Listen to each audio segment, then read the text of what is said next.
మన ప్రభు అయిన యేసుక్రీస్తు ప్రేమగల నామములో మీకు నా హృదయపూర్వక శుభాలను తెలియజేస్తూ ఉన్నాం. బాగున్నారా? క్రిస్మస్ మనకు అత్యంత సమీపముగా విచ్చేయుచున్న గొప్ప పండుగ. మరి ఇటువంటి శుభ సమయాలలో మీరు మీతో ఉన్న వారినైనా లేకపోతే మీరైనా సమస్యలు, బాధలు, పోరాటాలు అంటూ మనస్సును కష్టపెట్టొచ్చా? మీలో మీరు సతమతం అవ్వచ్చా? మీకే కాదు, అనేకులు అందరూ కూడా అనేకమైన బాధలు, సమస్యలు, ఒత్తిడి, ముఖ్యంగా శోధనల మధ్యలో పోరాడుతూ ఉన్న వాళ్ళే. అందుకే బైబిల్ గ్రంథంలో ఒక చక్కని మార్గము, ఒక చక్కని ఆలోచన దేవుని వాక్యం మనకు ఎప్పుడూ ఇస్తోంది. ఏంటి అంటే, మీ భారము ఏమై ఉందో అది దేవునికి సమర్పించాలి. మీ భారాన్ని, మీ సమస్యను దేవునికి సమర్పించినప్పుడు, అంటే గట్టిగా మీ భారం ఏంటో ఆ భారాన్ని దేవుని సన్నిధిలో విలపించి, రోదించి, దేవుడు తొలగించే దేవుడని, దేవుడు కార్యసిద్ధి చేసే దేవుడని నమ్మి దేవునికి అప్పగించి వాటిని విడిచిపెడితే దేవుడు దానికి తగ్గ గొప్ప అద్భుతమే చేయబోతున్నాడు. మీ వేదనను, కన్నీరును ఆయన తుడచి తొలగించబోతూ ఉన్నాడు. ఆమేన్. ఎందుకు డే అంతా కూడా ఎందుకు సఫర్ అవ్వాలి? అనుక్షణము ఎందుకు భీతి చెందాలి? ఈ సమస్యలు, పోరాటాలు, శోధనలు వీటిని బట్టి ఎందుకు మన హృదయము బరువెక్కాలి? 24 అవర్స్ మనం ఎందుకు ఏడుస్తూనే ఉండాలి? అందుకే ఒక చక్కని మార్గాన్ని దేవుడు ఉదయకాలం మనకు తెలియజేస్తూ ఉన్నాడు. ఆయనకు మన భారం ఏంటో గట్టిగా మనం ఏడ్చి, విలపించి, రోదనతో ఆయనకి చెప్పి మనం ఇక హ్యాపీ అయిపోవాలి. మనం ఇక ఎంప్టీ అయిపోవాలి. బరువుతో ఉండకూడదు, బాధతో ఉండకూడదు, విచారంతో ఉండకూడదు.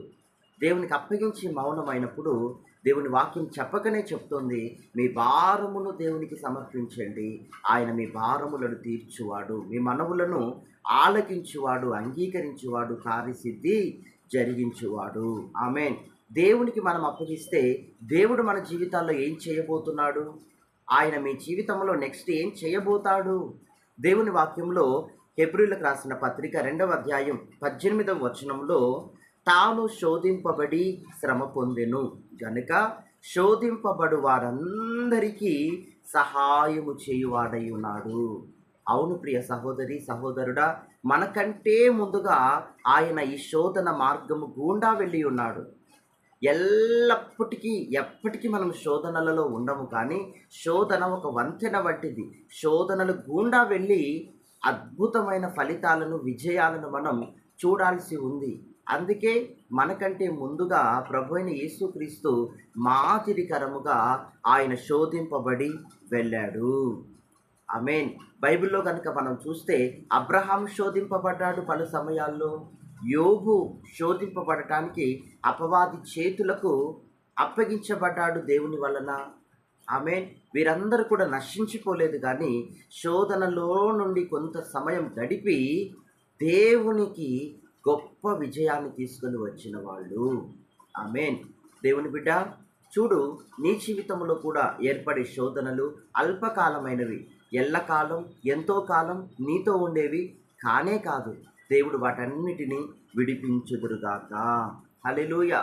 కొందరికి తమ భార్య వలన శోధన, కొందరికి తమ ఇంటి యజమానుల వలన శోధన, కొందరికి ఉద్యోగం చేసే ఆఫీసులో పై అధికారి వలన శోధన, కొందరికి అప్పులు, ఆర్థిక సమస్యలు అనే డబ్బు రూపములో శోధన.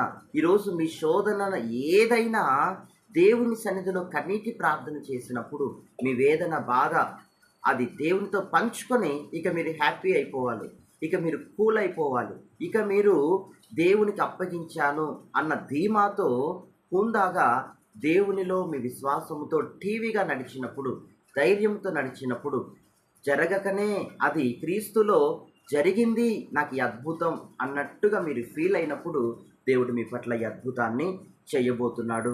ఆయన మీకు ఒక మార్గాన్ని చూపబోతున్నాడు. ఆయన మీకు ఈ శోధనలలో సహాయాన్ని కూడా అందించబోతూ ఉన్నాడు. ఆమేన్.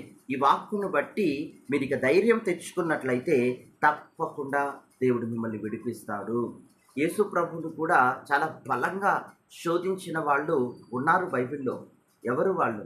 మనుష్యులు చాలా బలంగా యేసు ప్రభుని శోధించారు. ఆ తర్వాత చూస్తే మతకర్తలు అనేకులు గుంపులుగా వచ్చి గ్రూప్స్గా వచ్చి యేసు ప్రభుని శోధించారు.